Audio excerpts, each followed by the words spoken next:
The Bank of England is going to face one of its most pressing decisions in months, so we're told. The rate of inflation is down to 2%. Now, that is actually meeting their target for the first time since 2021. However, the Monetary Policy Committee are expected to hold interest rates at 5.25% until at least after the general election. Let's talk to former advisor to the Bank of England, Roger Gewolb, who's here. Good to see you, Roger. Good to see you. you. Look, everyone's going, we're hitting the targets.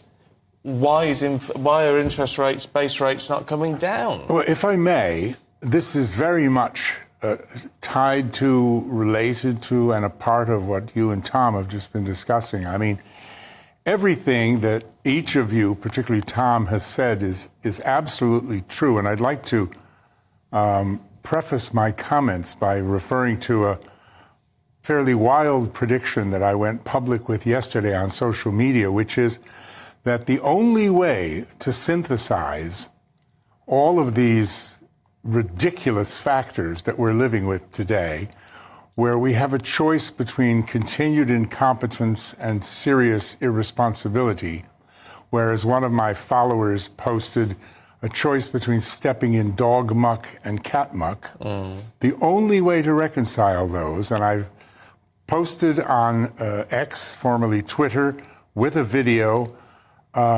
is for Nigel Farage and Reform to merge with the Tories. And I've predicted a 60 to 70% chance of that happening within the next 14 days. And when you merge with Nigel, you don't... In the next, well, so pre-election. Exactly, because otherwise they are going to be wiped out, as I think Tom was alluding to, for generations. I used to receive 2 to 3 conspiracy theory letters per month. I'm now being deluged with Dr. Roger, wake up, smell the coffee. No one, but no one, can be this stupid. This is a conspiracy. This is Davos. This is the Illuminati. This is the Jews. This is the Muslims. This is Lord knows who, one after the Martians. But they all say the same thing. Now, the Bank of England is part of it. We have had, for some years, what's called cost push inflation. And I've spoken about this on this program and many others many, many times, to the point where I wonder why I'm still talking about it. It's non-consumer driven inflation. There's two kinds. Which means hiking interest rates doesn't bring it down. No, hiking interest rates in that scenario inflates the inflation and prolongs the time by which it falls by itself, as it has since wheat started to grow in ancient biblical Egypt again. Our food and energy and other prices would have come down long ago, but for those 14 ridiculous interest rates, which, frankly, have wrecked the British economy. Tens of millions of households. There are 500,000 businesses about to go to the wall. Every day I'm contacted with stories of businesses whose borrowings, wait a minute, Dr. Roger, 5.25% is not, really? Read the report of Leeds Building Society and others that is the equivalent of a 20 to 25% interest rate in the 80s and 90s, given all the difference in the factors. The Bailey-oceros, because I call him that, he's so thick-skinned, he won't listen to anybody, has a litany of bad judgment behind him. His Monetary Policy Committee, but one, are sycophantic. They were criticized only a couple of months ago by the House of Lords Economic Affairs Committee. Your software is out of date. It's defective. Your methods are defective. You've botched monetary policy and controlling inflation. You've got groupthink, so nobody is allowed to disagree with you. You must change. What's happened? Nothing. Bailey went out and got his friend Bernanke, the former head of the Federal Reserve, to come over and check their homework, if you will.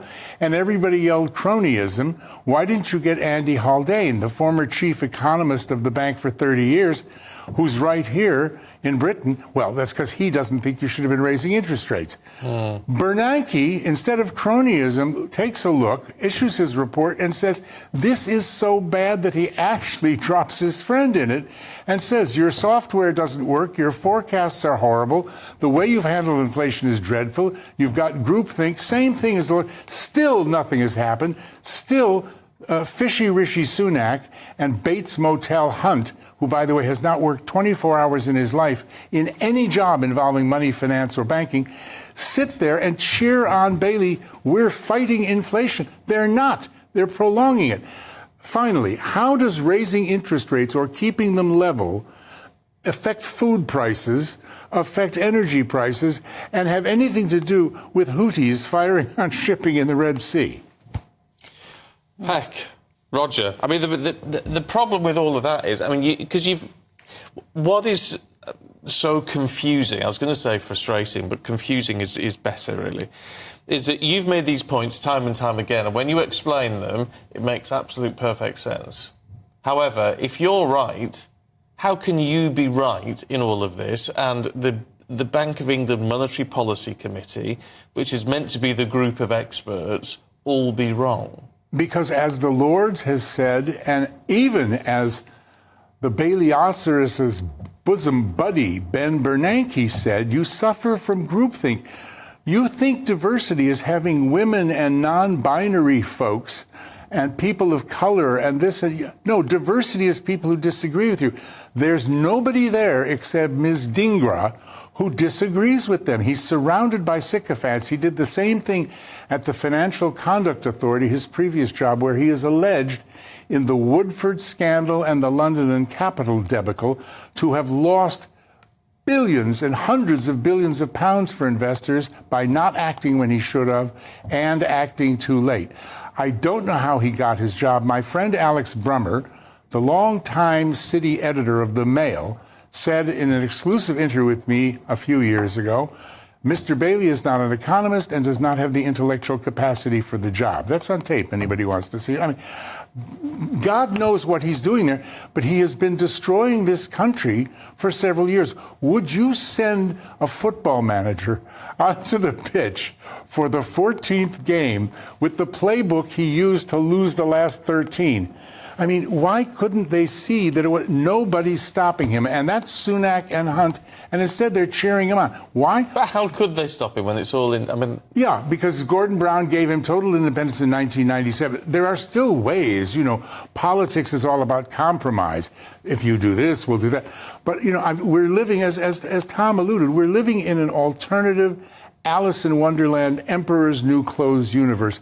Even the mainstream media, every night, their economists go on television and say, we're fighting inflation. I mean, Economics for Dummies, Chapter 2, will show you don't raise interest rates. 2009, we had a similar situation. The Bank of England left interest rates alone at 0.5% for 3 years till they fell. Mm-hmm. We would have been out of this cost of living crisis long ago, but for Andrew Bailey. That's what I maintain. He should be shackled and put in stocks in the Royal Exchange in front of the Bank of England. Oh, that might be a step too far, Roger. Might be a step too far. We'll not promote that. No, absolutely. Good to get your views. But Nigel Farage, I think, could possibly. They are so bad. They are so desperate. Everything Tom Slater just said. They have no hope. If they have any sense at all, they will turn it over to Nigel, whose manifesto. And oh, by the way, he and Tyson, I know them all personally, but they are still going to be politicians, and so I can't vouch for how they'll actually act once they're in office. But their ideas make a heck of a lot of sense compared to the other manifestos, and the Tories would do well, instead of disappearing to Mars, to combine with them and let Nigel and Richard and Ben Habib and David Bull run things. I know it's crazy. Call me a lunatic, but that's my prediction. 14 days.